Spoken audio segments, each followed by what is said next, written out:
కరుణాకర్ దుర్గుణ అనేటువంటి మతం మాది ఏమని అవుతున్నాడు ఒకసారి చూడండి. నరబలి ద్వారా స్వర్గం వస్తుంది అంటే మీకు మూఢనమ్మకాలు అనిపిస్తుందా లేదా?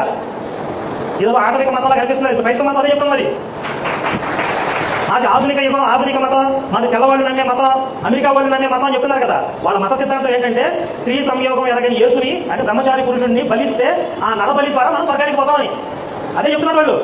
ఇది మీకు మూఢనమ్మకాలు అనిపించట్లేదా? అలాగే ఈ అజ్ఞానం నుంచి మనకు రక్షణ కావాలంటే శంకరాచార్యులు వారు ప్రసాదించినటువంటి జ్ఞానం, ఆ వ్యాఖ్యలు మనకు రావాలి. మూఢనమ్మకాలు అజ్ఞానంతో కూడినటువంటి మతాల నుండి దేశాన్ని రక్షించాలంట శంకరాచార్య. చాలా నవ్వు వచ్చింది నాకైతే. వీడున్నటువంటి మతం ఏదైతే ఉందో ఆ మతం అంట మంచిదంట, ఇతర మతాలన్నీ కూడా అజ్ఞానం మూఢనమ్మకంతో కూడుకున్నాయంట.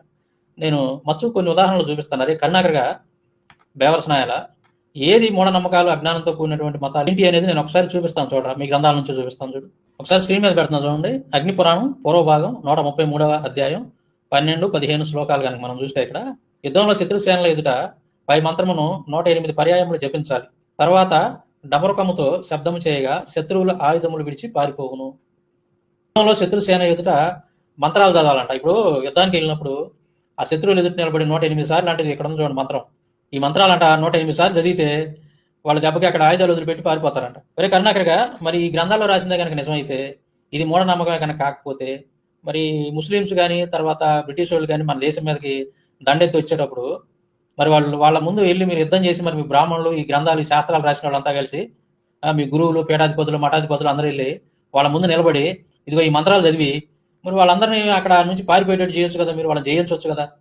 మన దేశానికి రాకుండా వాళ్ళని అక్కడే అటు నుంచి అటే ఇనికి పంపొచ్చు కదా, పారిపోయేవాళ్ళు కదరా యుద్ధం. కరుణాకర్గా ఏం ఏం మాట్లాడుతున్నారు నువ్వు అసలు? మనుస్మృతి 4వ అధ్యాయం 50వ శ్లోకం. పగటిపూట ఉత్తర దిక్కునకు ముఖం పెట్టి రాత్రిపూట దక్షిణ దిక్కుకు ముఖం పెట్టి సంధ్యాకాలం నందు ఉత్తరాభిముఖుడై మలమూత్ర విసర్జన చేయాలి. చూసా, మలమూత్ర విసర్జన అంటే 1 కానీ 2 కానీ పోయేటప్పుడు పగలేమో ఉత్తరం వైపు ముఖం పెట్టి కూర్చోవాలంట, రాత్రిపూట ఏమో దక్షిణ వైపు ముఖం పెట్టి కూర్చోవాలంట. మరి అటు ఇటు కానీ టైం ఒకటి ఉంటుంది కదా, సంధ్యాకాలం అందేమో ఉత్తరాభిముఖుడై మలమూత్ర విసర్జన చేయాలంట. అంటే మలమూత్ర విసర్జన చేసేటప్పుడు ఎటువైపు కూర్చోవాలి, ఏ వైపు ముఖం పెట్టాలి అని చెప్పి అది కూడా మీ గ్రంథాల్లో రాసుకున్నారు. మరి దీని ప్రకారం అయితే ఇప్పుడు ఉన్నటువంటి టాయిలెట్లన్నీ బగలగొట్టి మళ్ళీ కొత్తగా ఇన్ని ముఖాలు ఉండేటట్టుగా తయారు చేసి పెట్టుకోవాలేమో టాయిలెట్లన్నింటిని కూడా. ఎరా కరుణాకర్గా ఇది మూఢనమ్మకం కాదా? ఇది అజ్ఞానంతో కూడినటువంటి మాటలు కాదా ఇవన్నీ కూడా? ఎరా కరుణాకర్గా ముందు నీది నువ్వు గడుక్కోరా కరుణాకర్. ఎవరిది అజ్ఞానాంధకారంలో ఉంది, ఎవరిది మూఢనమ్మకాల్లో ఉన్నటువంటి మతం ఏదో అనేది ఒకసారి చూసుకొని గురు కింద దాని కింద